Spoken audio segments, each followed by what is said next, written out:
always the biggest names here at CBS Sports. You don't get anything bigger, though, than a chance to talk to the great heavyweight champion, Lennox Lewis, who's got a fantastic film I do need you to check out called Lennox Lewis, The Untold Story, streaming everywhere right now. Lennox, always a pleasure to chat with you. Love your work, broadcasting, of course. But I was excited when I heard we were going to be able to see a documentary, a film on your life and career, because you're not the kind of guy to pound your chest historically.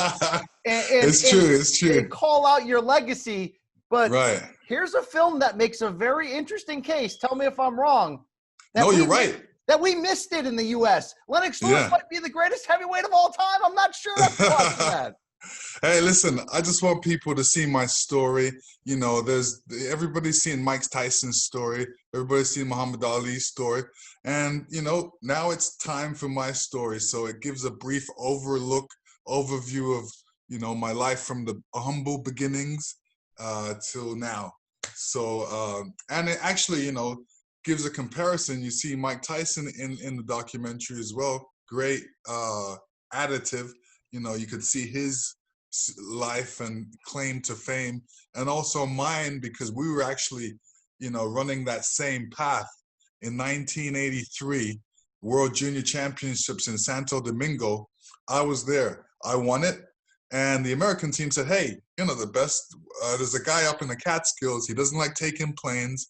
His manager doesn't like taking planes, but he's the best. So me and my manager went up there and we said, we got to see who this guy is. And it was Mike Tyson. So right from there, people can realize we've had a long history. Yeah, you're like two trains that we knew eventually would collide. And the film does a great chance sort of tracking the history of both of you to that point, to your 2002 super fight. Now, I want to shout this out because even if you just want a 90s nostalgic binge on the history of the great heavyweight era, this film gives you that. It's a Crackle original film, but just last week got it expanded. Now you can pretty much find it anywhere. You can find this film streaming or digitally on Amazon, Apple TV and iTunes, Comcast, Cox, Fandango, now Google, Microsoft. You know, it's out there. You can find it. I like the element. It's blown up. You got Dr. Dre as the narrator. No, you know, no shortage of celebrity here. But I like the aspect of you telling your story because, Lennox, I've talked to you about this before in interviews. Right. I was the traditional American boxing fan, and we hated you, and we didn't give you the proper respect. We didn't know what we had because you were beating all of our heroes. I like this film because it's your chance to address a lot of the narratives through the years that you couldn't take a punch or, you know, this or that. I mean, all this crap that was joggled down. For years, was it hard to just bite down knowing that people were labeling you as something you weren't in the American press? Oh, they were labeling me a lot of different things, from my sexual preference to my arrogance. They said, this guy's too arrogant. I'm like, this guy's focused. This guy's a mommy's boy. I'm like, yeah, I love my mom. My mom is behind me. She's backing me. You know what I mean? What else? Oh, he's too quiet. We don't know about his life. Right. I don't want you to know about my life. I want you to know about my boxing life. You know, my life is just my life. You know, so it was kind of weird. But this actually opens the door and, you know, peek behind the curtain to actually see, you know, my life. All right, well, let's talk one specific part about this. Like, did you just reveal through your Fox broadcasting work that not only did we not give you the respect on this side of the pond, but we're calling you by the wrong first name forever? Is it really Lennox? What happened here? Yes, it's Lennox. You keep on, Americans take an N off my name and call me Lennox. I'm like, that's not strong. It's not strong. It's Lennox. It's actually a Celtic name. So Scottish people can really say it well. So we got a guy, Jamaican background, Celtic name, born in England, raised up in Canada. Olympic, you were a man of many nations. But I feel like for this whole idea of this false American narrative, your resume since your retirement in 2004 and your legacy, it has aged. I don't know if you're a red wine guy, Lennox, but it has aged like a fine wine. Is that because you just got out of the way of it? And I don't see you on TV debating, I'm better than Tyson, I'm better than Joe Louis, I'm better than Ali. I just feel like you said, I did it. It's right there. I beat every person I faced professionally. What else do you want from me? That's probably the best way to handle it in the end. Hey, I'm like fine wine. I get better in time. That's the saying. And you know, I've spoke it earlier. I've set the mark for others to follow or even to pass. So I don't really have to say too much. You know, good historians, people that know the sport, people that have good boxing IQ, you know, look back and say, hey, he disposed of him quite easily. But nowadays, when you see fighters try and get rid of other fighters, it's like it's taken them a long time. When I did it in a couple rounds, you know, I was the middle round knockout artist or a stopper. You know, I figured you out for a couple rounds, and I took you out. But you know, I'm glad that I'm a part of history. That the documentary actually, you know, shows a bit of my life from all aspects, and you know, even the dressing room scene. A lot of people didn't know what happens in Lennox Lewis's dressing room before he fights. You know, A lot of and dancing, Lennox. I didn't know you had that in you.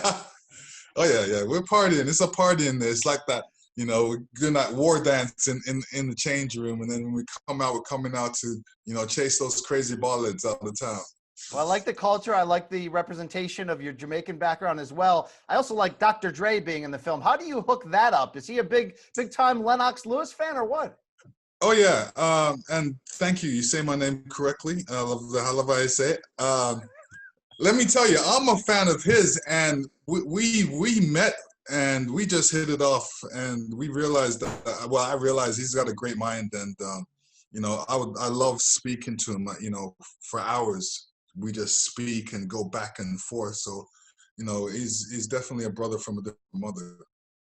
Indeed. All right, let's talk about this great career. Here's the case you have. I mean, I see heavyweight lists of the greatest ever. You tend to come in around 3, 4, 5. When you're retired, it was like, okay, maybe he's top 10. I mentioned each day, each year, people are sort of realizing you avenged your 2 your losses, and you avenged them by knockout.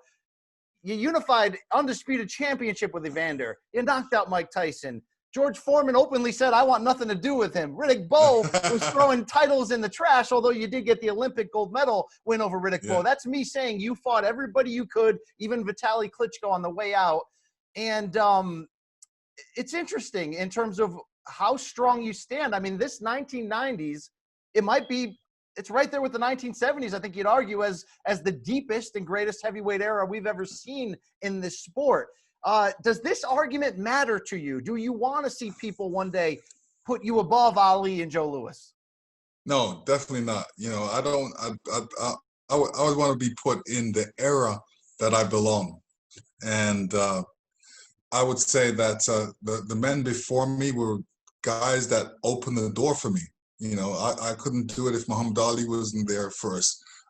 Jack Johnson, you know, Muhammad Ali couldn't do it if Jack Johnson wasn't there first. So, you know, every era, you know, there's always a great heavyweight that comes along, and I would love to know that people would know me as the best in my era. All right, you are the best in your era, but the film has a little bit of an editorial narrative to it that I don't hate, okay? It kind of makes a soft claim that builds up over time that maybe you're the GOAT. So look, people have the emotional connection to Ali, rightfully so. Joe Louis has a million title defenses. He dominated his era. But how about this argument for Lennox, okay? At 6'5", you might be the most perfectly well-rounded heavyweight champion we've ever seen. You can box, you can punch, you're durable, you pretty much had it all across the board. And what about that other debate when we go, okay, mythical debate in our head? I'm not sure those heroes of 50, 75, 100 years ago could legitimately stand up in my head in this mythical debate. Do you take any kind of solace in that you might be on a mental GOAT matchup here? I mean, who are we gonna favor over you? Listen, it's a great compliment. You know, I look at it as I move in a room filled with great men. There you are. That's fair. These guys are just, you know, they're great. I'm glad that I'm among them, and you know, they're my heroes. All right, let's run through this really quick. I'm trying to pick out what's got to be the most emotional, most important, defining win in your great career, and there are many of them. But tell me if I'm wrong. This Frank Bruno fight mattered a lot for reputation. Take me back to Oh that night. man, The whole True Brit thing. I feel like you yeah, had to prove more in that one than maybe in any other fight. you're correct, and that's a great question because I remember the build up to that. You know, people were saying, even Frank Bruno was saying he's not British, and then the British people, that the old solid people that love Frank Bruno, that seen Frank Bruno on the TV. You know, he did a lot of pantomiming at the time, so he was well known, well popular, and he was a great loser. And people loved him because of that. So I looked at myself as being the new blood. He's the old blood, and the old carcass actually held on to him, type of thing. But they didn't know who to go for. You know, the new guys coming, they didn't really like him. He's a new guy. Where's he from? Oh, let's say he's from Canada. He's not from here. You know, Bruno speaks more English than he does, and he gets along with us better. So it was a big clash. So the way how I looked at it, it was like, I'm the new baby, you're the old. You know, if you want that heavyweight championship, I'm the man that's gonna win it because I'm the young blood. I'm the Olympian. I've got the pedigree. And he fought against that, which he should. He's the man. He was there. So that was the battle. Even the fact that we didn't have the fight in London because he had more fans in London than I did. So we took it elsewhere. And even when I came in the ring, the fight was like, I think 4 o'clock in the morning, and it was cold and it was wet. And I remember not having a good warm up, going out there with a blanket over me. And he came out and said, "I'm going to send you back to Canada." And he got off to a great start. And I remember he backed me up to the corner and he was like giving me a couple of thumps, boop, boop, boop. And then he was trying to give me 3 uppercuts one time. And that's when I got mad. I was like, what? Boom. Came out with the hook, and 20 punches later, it was history. You know what I mean? So it was a good fight. It was a fight that, Europe was waiting for, Britain was waiting for. It happened. They got to see 2 great fighters together, and, the old and the new guard coming in. And the crowd reaction to that fight, to the Razor Ruddock fight, and your celebration showed how much it meant to you in both fights. You certainly took it on the world stage from there. Your ability to come back from defeat, I think maybe sometimes gets lost. It can't be easy to live in a state of invincibility, have that taken from you, and get back in there and take big time punches. What you showed against Ray Mercer in a sometimes forgotten fight in your lineage there, that was as tough of a night at the office as you could have had in 1996 at MSG. You weren't that far removed from a knockout loss. How was it that you were able to get back on track without any more hiccups, right after? Well, for me, everybody loses in a certain way. You can lose and you can quit and say, "Hey, I don't want any more."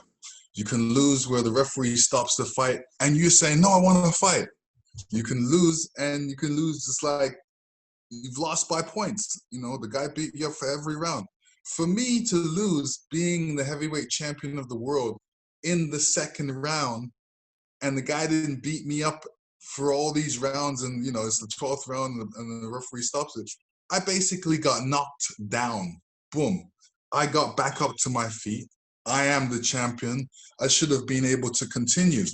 But referees, rules, promoters getting in there, a couple of promoters with long bushy hairs getting in there, caused the fight to be stopped, because that's what the referee's judgment is. The referee will say, "Oh, well, you look kind of shaky. Don't worry. It's better to live this day and fight another day."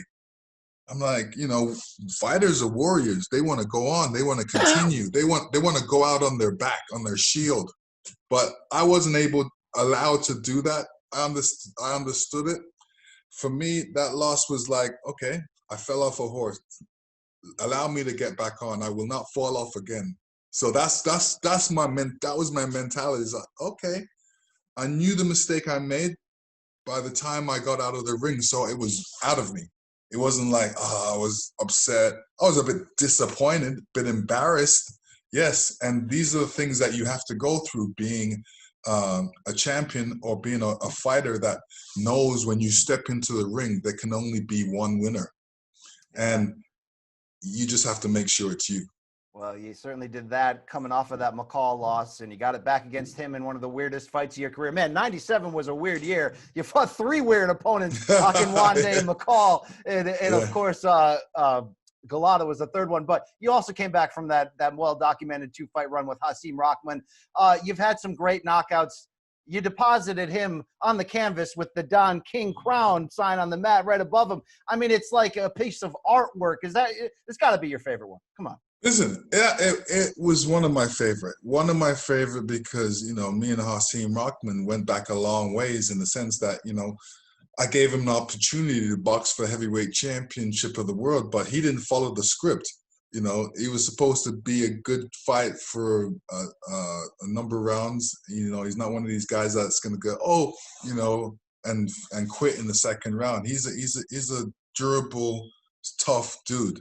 And that's what we expected from him, but we didn't expect him to come out and hit me with that overhand right from right field where my chin happened to be in the way of. But, you know, I think what really upset me the most was just how he reacted off of it, you know, and how he carried on. That really gave me fuel to my fire. You know what I mean? It ignited the flame that was dwindling inside of me.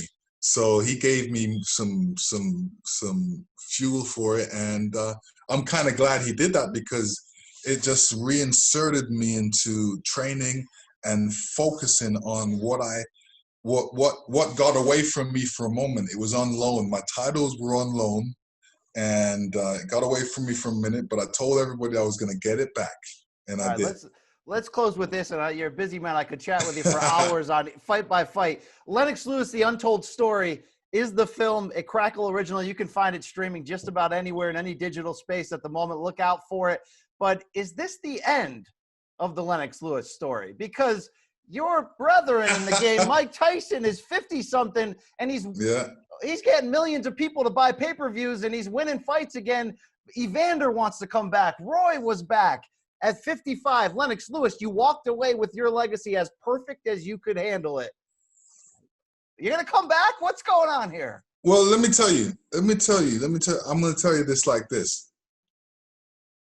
There, you know, if I was to say, you know, I'm happy and, you know, there isn't unfinished business, I would be lying. With who? With who? With who? With us, the Americans? I think there's some unfinished business there. I guess we'll leave that as a cliffhanger there, Lennox. More to come. Right. Fantastic to catch up with you. Love your work, of course, on Fox's PBC boxing coverage. And get out there and check it out. Lennox Lewis, The Untold Story. Champ, it was a pleasure. Blessings.